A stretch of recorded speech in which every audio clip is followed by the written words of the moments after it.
Jadi jangan kau yang ngatur. Itu saya nggak mau kan brengsek di Singapura. Dipikir kita bodoh aja. Dia tenderin perusahaan-perusahaan kita.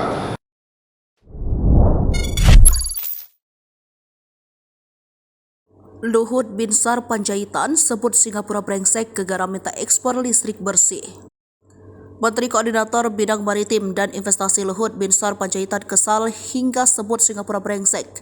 Luhut kesal lantaran permintaan Singapura agar Indonesia mengekspor listrik bersih ke negara itu.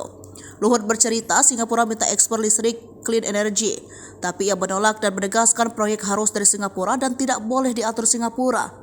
Kan brengsek ini.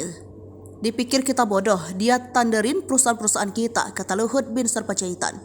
Sebelumnya lewat sebuah konsorsium dipimpin perusahaan EBT asal Singapura, Sunshine Group, telah menandatangani nota kesepahaman untuk mengembangkan sistem pembangkitan listrik tenaga surya di Kepulauan Riau. Jadi jangan kau yang ngatur. Itu saya nggak mau kan brengsek di Singapura. Dipikir kita bodoh aja. Dia tenderin perusahaan-perusahaan kita.